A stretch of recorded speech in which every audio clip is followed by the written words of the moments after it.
Hi, my name is Phil McNally, and I want to welcome you to Artist to Artist. This is where we talk to other artists and really get involved as far as their art, how they start, where they go, and what turns them on, and kind of what turns them off. This episode is the inaugural episode of an Artist to Artist. I want to thank you for at least watching, and I think this would be an interesting episode because we bring in Bill Inman. Bill Inman's been around for probably 40 years as far as painting. He's painted for a long time. He is a landscape artist and he does beautiful work. And that's what we're going to get into on this episode. I've recorded quite a bit from him and we've talked about a lot of things. And this is a portion of the broadcast that we actually, at least I thought, was more to actually how he does work and how he evolves. So, what I want to do is go ahead and get into that portion and let's see what you think. Thank you. Since we're going to get into some of these paintings, let's show the audience of what you kind of do. And this one here is called Delicate Strength. And give me a little background here. It's such a beautiful, beautiful painting. Thank you. We were out I was at the museums in Washington, D.C. This was right outside the Smithsonian Museum. They had all these white roses growing there. And so I took a bunch of pictures of them. And then when I got home, I've done actually 3 different paintings of this. So one I did flipped around early on. And then somebody really liked that painting, but it had sold. And that was one of the ones that they asked me if I could do another one similar to it. So I did. So I did 2 like that. And then I had another idea that I wanted to pursue with that kind of theme. And so this is different from the other 2, but the same rose bush. And I wanted to really dive into the color nuances in those roses and play with, well, you can see the leaves, some of the highlights on them. And so it was really, there's been a couple of iterations too, because I had this at a gallery and something was bugging me in it. So I brought it home and I changed things. The medium sized rose on the left there, it was small like the one that's in the middle. And I didn't like how small it was. I felt like that big rose was by itself too much. So I needed something to balance that. So I made it bigger. And same thing with some of the leaves around it too. Is that the brushwork you were talking about with the rosemary brushes right off the edge of these petals here of the roses? I mean, that's the brush the bristle strokes? Splaying it. Yeah. I would have to look at, it might be done with a bristle brush. And I'd have to look at the video that's in the member library. I have to look at that to really see what I was doing with it. Often it's bristle brushes that create the real, I'll use those for the thick textural stuff, or something like a Rosemary 279. It's a long, flat, they're made with badger hair, but they're kind of in between a bristle and like a sable. So they still have nice texture, and you can splay those and get some nice brush texture from those also. The quality here, I mean, these leaves here just come out, and how you actually drawn the eye to the big one, but not to stay there, to pop over onto the medium-sized one, and the leaves kind of keep you in bound on the canvas. It's a very pretty piece. Thank you. Yeah, one leaf is supposed to point towards something else, which points towards something else. And it's that constant, we utilize, Chrome, what is that called? Not a line, an inferred line or something like that. We try to create lines that will lead. Who was it? Somebody else called it visual pathways. I like Mm. that. I like that Hmm. phrase. Yeah.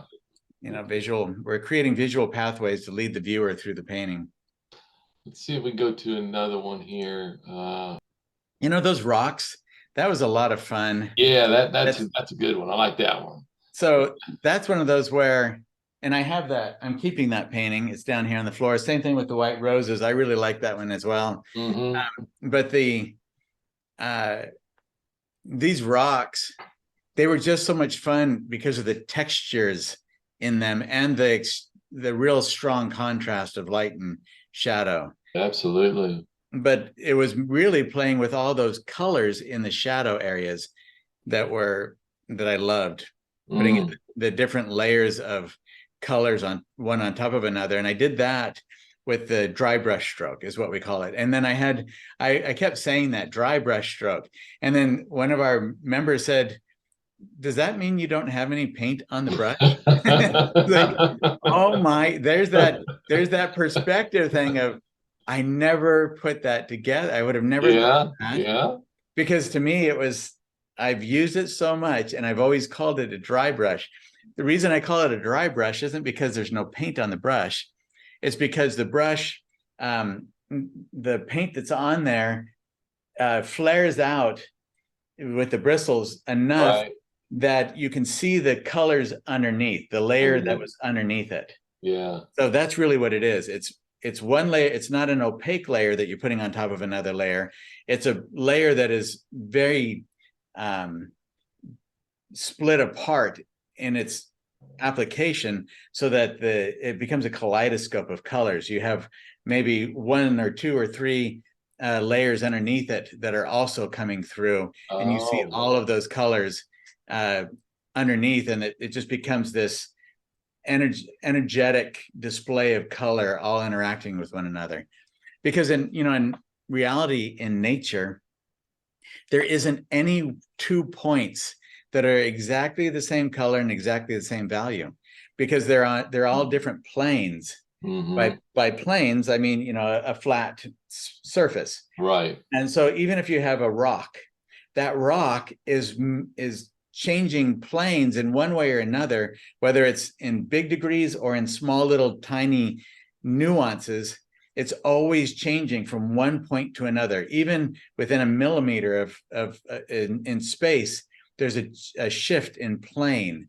That Mm. shift in plane means that the color's changing a little bit and the value is changing a little bit. Right. So that gives us infinite. That's why really there are infinite colors and values in nature. As artists, we cannot reproduce all of those. It just would take a lifetime, Mm-hmm. to do one painting. That's just not, it's not even appropriate. It's not in my, I don't want to do that. It's not my personality. I'm more spontaneous than that. Mm-hmm. But I do want to be able to paint in a way that I can without having to put in all those little things with tiny brushes. I want to be able to use big brushes, but still get the essence of that kind of idea, Right. that kind of circumstance. So I do that sometimes with a dry brush technique, Mm. where it allows me to build multiple colors and values on top of one another.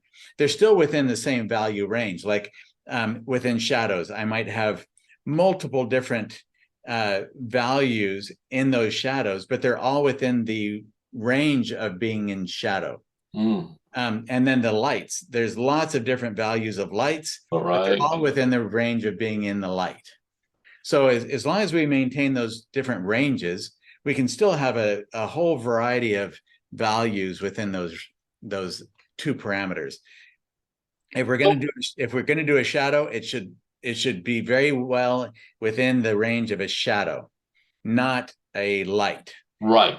The Right. light should be in the range of a light. Right. Your 11 by 14. This is again, I mean, your usage of colors just astounds me. I mean, it just comes it you complemented everything here, even though you've changed the color values and the shades and stuff. But how long did it take you to paint this? I think about hours, but I don't know. I'd have to look at the video. Really? The video is deceptive because we cut out. I mean, we spend hundreds of hours editing each of these videos. They're so time consuming Right. because we cut out everything. Like when I stop to wipe off my brush, we cut that out. Mm. If I sneeze, we cut that out. You know, any pauses we cut out. So all you see is my brush going from the palette, mixing the color up to the painting and putting the color down. So uh, depending on how long the video is, it's probably at least 2 or 3 times that amount of time to finish the painting. Mhm. And you believe, pretty much based upon what I'm seeing here, it seems like you believe in the stroke. I mean, the stroke has everything to do with your painting, it seems, the way that it was put on. Is that correct? Yeah, the stroke should be intentional. So when I do a color, I don't sit there and fiddle with the color once I put it down very much. I might flare out an edge to soften an edge or something like that, but I put the stroke down in one stroke, and then I might come in and just manipulate an edge here and there. I Mm. don't play with the stroke. If I start to play with the stroke, because I paint, generally speaking, alla prima, which means I paint it Mhm. all in one session, or I paint, even if it's in 2 or 3 sessions or more, I still paint mostly wet into wet. Mm. So in order to do that, I'm putting one layer on top of another wet layer. Right. And so if I fiddle with a stroke once I've put it down, it will start to pick up the colors underneath and it will blend those colors together. And then I've changed the value and the color of the stroke I just put down. Right. So Right. I have to, when I load up my brush with plenty of paint, I lay that stroke down and then I don't touch it. If it didn't work the first time, I do it again, all over again. I don't go in and try to play with the stroke because Mm. that will just muddle everything up. So, That's how I get clean color, even when I'm painting wet into wet. okay. So the that's brings up the difference between wet and wet and dry. Wet on dry, like a glazing. I Mhm. mean, would you find could you get the same effect the other way, not Yes, alla prima? sure. So the thing I like about alla prima is that when I'm working with edges, there are times when I want. So let's say I have a lot of tree foliage and it's thick and there's a lot of different colors in the tree foliage, and I want a tree branch to come through that tree foliage, the leaves and everything. Hmm. If I do it alla prima and I've got all that thick foliage, I can go right through that foliage. It cuts into it, and it breaks up the edges of the branch so that they feel more natural. It's not this hard edged branch, and it goes right into those leaves very naturally. And then I can just take a little bit of, like, let's say I put a long branch in, but I don't want that branch to be all the way visible all the way through. I can then just take some of the paint around it, pull over that branch in spots, and then it feels like those leaves are coming over the top of that branch in that spot.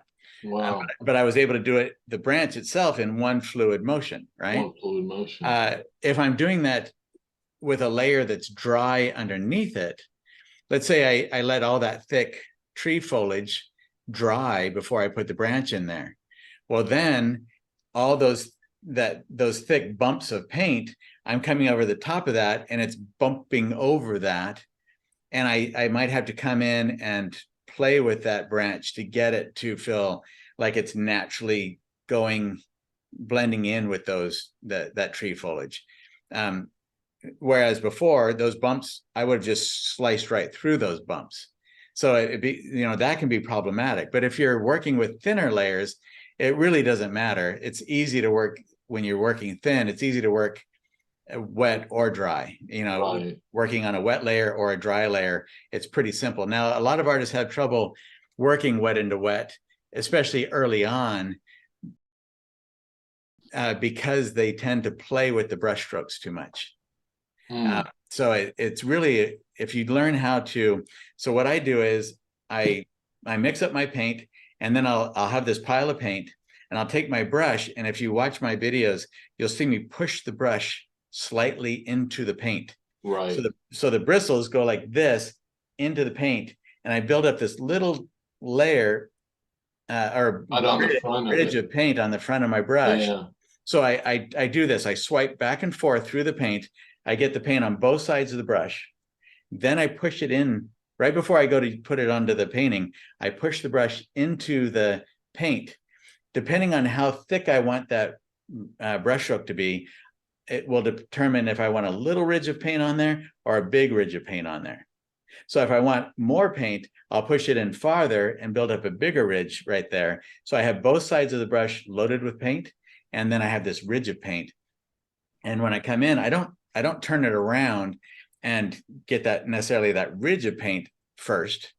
That ridge of paint makes this ridge like this. And as I pull the brush, it slowly, little bits of it slide off of there. Oh, and I get more paint.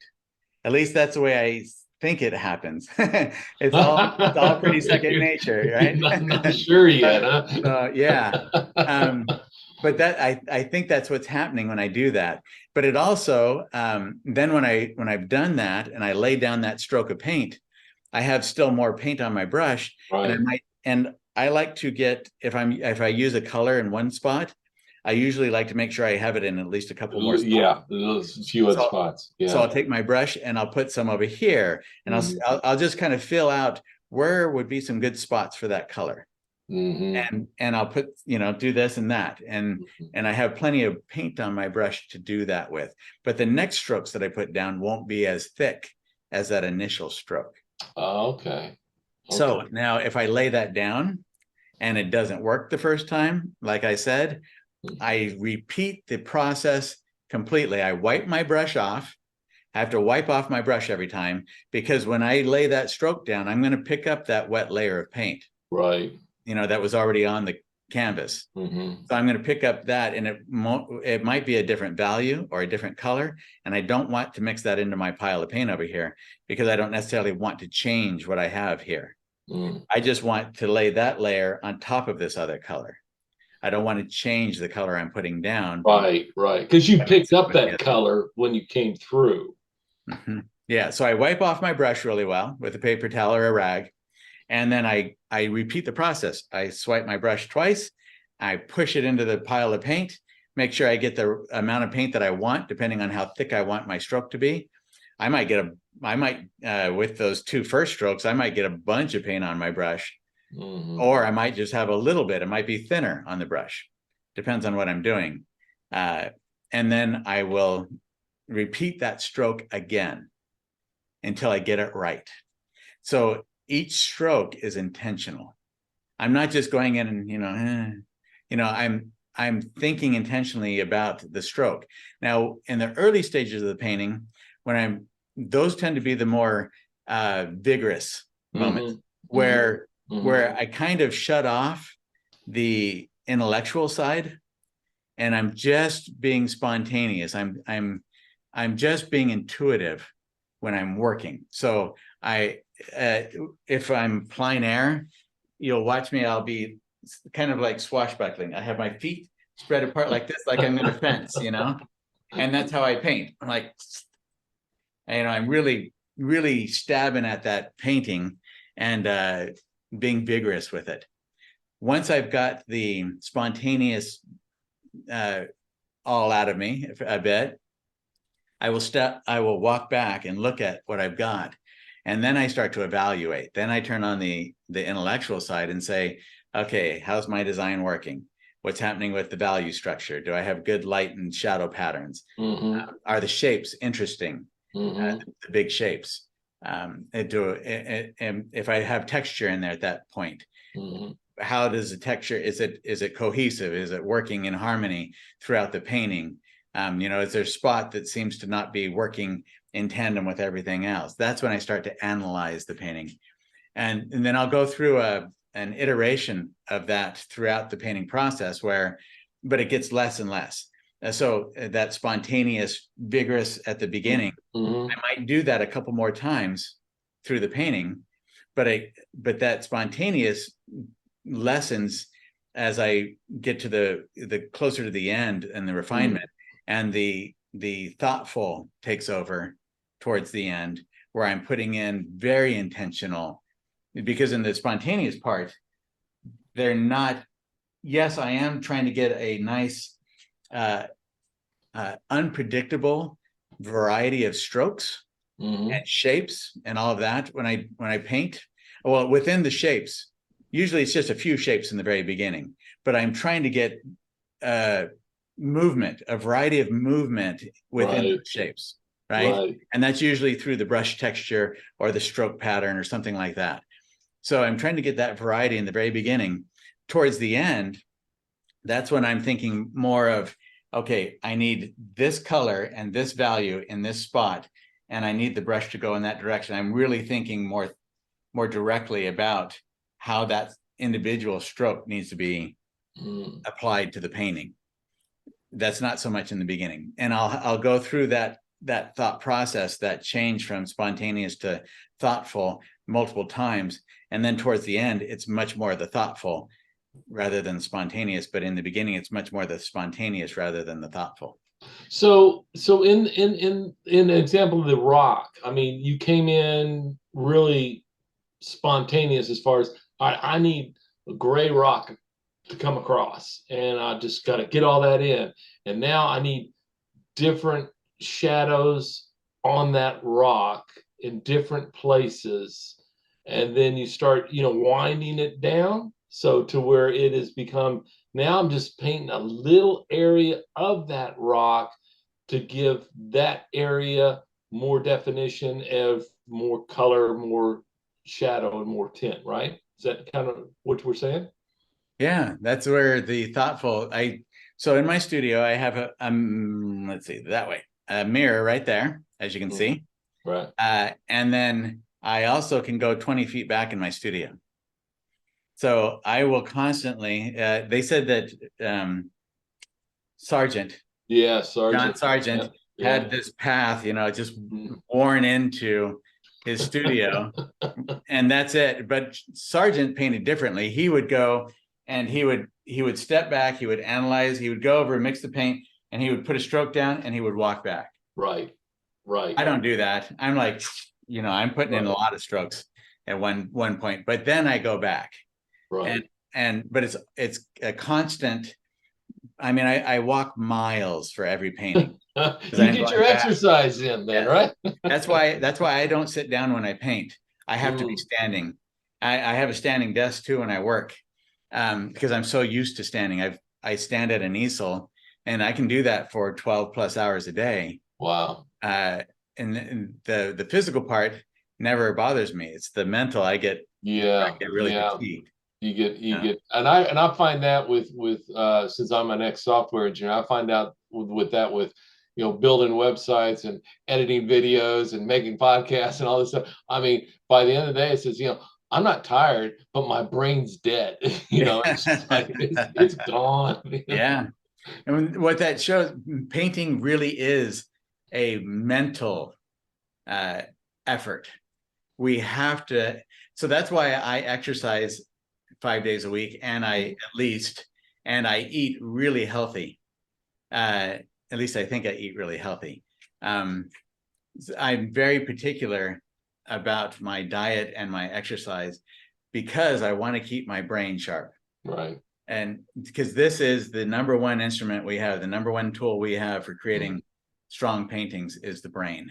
And if I don't keep that sharp, then I'm in trouble. Yeah, I think that goes with everybody, no matter what. If you don't keep that sharp, we're all in trouble. Yeah.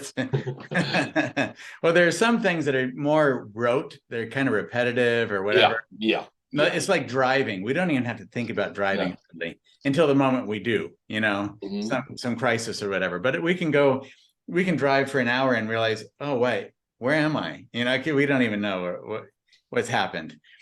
So there are some things, washing paintbrushes, I don't have to think about that. So when I really start to get fatigued and I realize it's affecting my painting, right, then I have to stop and go do something else, like make canvases or do something online or whatever, business work or whatever I have to do. I'll do that It's kind of like editing videos. You know, I don't Mhm. have to be able to think clearly about what I'm doing when I do that. It's just time consuming. There's a But difference between the well, two. you bring up a point because from an artist standpoint, I've also found that leaving that painting. I did this yesterday. I started up a painting. It's a pretty big canvas, and I started it up, and I'm doing a underpainting, so black and white, so it's kind of grays and everything, put it in there. And I'm thinking, okay, well, here's a tree, here's a bush, da da da da. And I say, okay, well, what's next? And I couldn't quite figure out what's next. And I said, okay, let me just, I'm gonna take a little break. So I went and sat down on the couch and just looked at the painting, and it was basically, it started out with acrylic, so the acrylic's dry, and I'm starting to say, oh, I see something there's some where I can put some more light. There's where I can put, and I never thought of this when I was doing it. I said I saw it after I walked away from it and just looked at it a while and said, okay, there's something else now. It's defined what else I can add to it. So I think just if anybody thinks that, oh, I'm going to go do a painting, and they go do it, and okay, here's my painting. I've seen that all over Facebook and Instagram. I said, no, that's not a painting. That's a start of something, but it's not a painting. I mean, I think if people tend to utilize this sometimes, just walk away from it, get away from it, then come back, take another look, and you may find things that I'm always surprised that I find things that I never thought about. Oh yeah. I have multiple paintings over the years where I even had some where I sent them to a gallery and they were there for a time.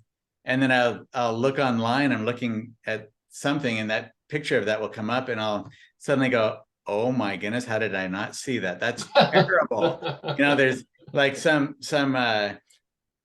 line going through there, flowers all in a row or something where Right. like, how did I not see that before? Hmm. Uh, and they said that even the visual scientists, they talk about memory. Our brain has this memory.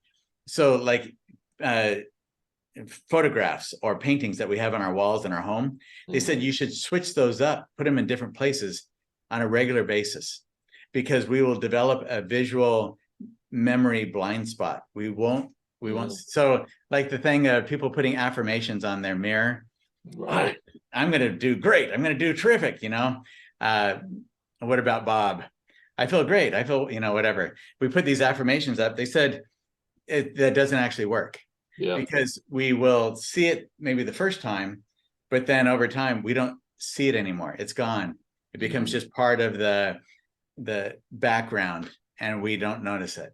So if you're going to do affirmations, they said you take and you do it every day. You write it down, put it Mhm. up every single day, and you Mhm. do it in a different spot because you have to change up. The brain will form a blind spot.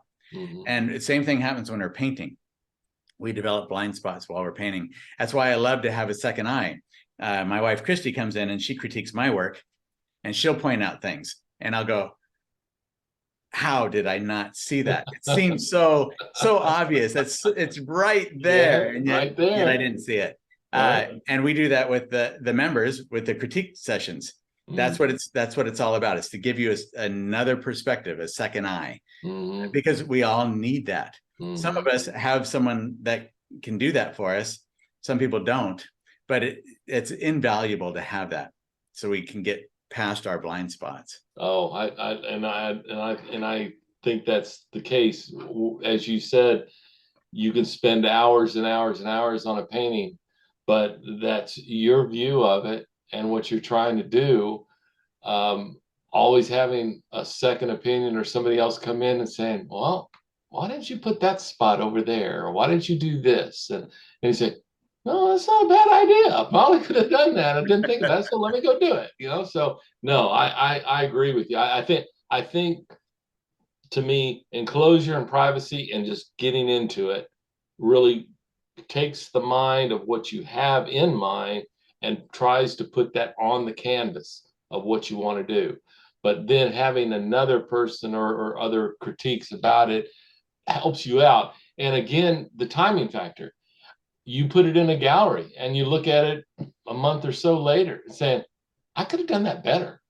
I put it in the closet. I bring it out and I look at it and say, I could have done that better, and I know where to fix it, So that I think, yeah, it adds to it. But like you said, there's no perfect painting. Get as close as you can and move on. Where some painters get stuck, they keep fixing it and fixing it and fixing it and fixing it. And it's like, okay, it doesn't get any better. You should have stopped about 20 fixes ago. I've sold hundreds of paintings. I don't know how many, hundreds of paintings. And there's some that I don't have images of all of them, but some of the ones that I see from the past, I think, why did someone buy that? Because I see Yeah, some obvious mistakes, but then I look at it and go, it's not a bad painting. It's, it has a certain emotion, or the colors in it or something are working. So that's what it is. In every painting, when someone buys it, it's because there's something that works in there. right, It's right.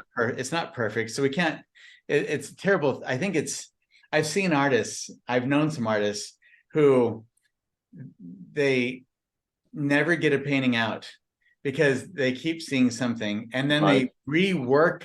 I mean, I've seen one artist I know, he took the same painting and year after year he would rework it. And it was a completely different painting, different style, different look. That's not what this is about. Yeah, we're going to keep learning year over year, but get those out there for people to enjoy, because there's something about it at that moment that is beautiful and worthwhile that somebody's going to enjoy. Save the learning as you go along for another painting and another painting. And yeah, so I have some of my old work here, and there are things in it that I just think, that was better almost than some of the ways I think now. Yeah, But yeah, there are other parts of it I think, no. So yeah. there's certain poetic parts of it that we ebb and flow with Right. that over the years. But you're also being a judge, so be careful of that too, because there are people who may see something that you see as bad or not good, and they say, "Man, that's great. I like that. That just there's something about that paint. Maybe it's a dog painting or whatever. Hey, that reminds me of Fido that I had a while back. Oh my God, that's great. I want that because he captured that." So, like you said, everybody's different, but that's from a painting side, but everybody's different from a buying a painting side too. I think we're kind of like filters. There is a right way of doing it, but don't just go out on, YouTube or whatever and say, "Oh, these are all the right ways," because they're not all the right ways. And that's what we're trying to keep people away from. It's just like, think about it, be smart about it, and invest wisely. And there should be many gains coming from all of that. And especially this podcast, there's many gains coming from this. And Bill, I appreciate you. I'm glad that you came on. Lots of great information about you and where you're going and what you can do. Taught me some stuff, because after this, I'm going to go paint some of these things these tips that you gave me. I said, okay, this is kind of cool. I'm going to try that now. But no, I mean, it's all tidbits. I mean, painters just artists got to understand that, you don't get it all at once, and you're going to get it in bits and pieces for the rest of your life. I mean, the little things that you learn and the little things that you're taught and the little things that just come up. I mean, that's what's so great about being an artist. And I love it. I'm glad you love it. And we plan on this broadcast to have many more artists on board. So with Bill, if anybody is interested, they can catch Bill at well, what is it? Masteroilpainting.com. Correct? Just masteroilpainting.com. www.masteroilpainting.com. Yeah.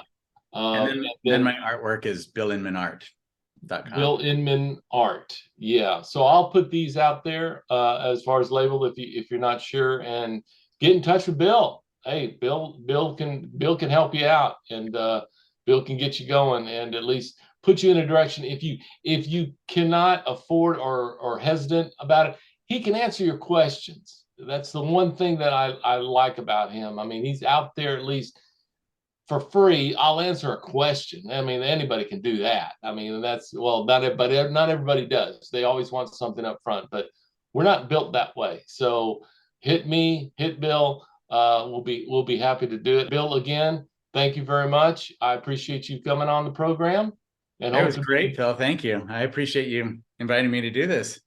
It was fun. It's always fun to talk about art. Oh, artists, where it's at.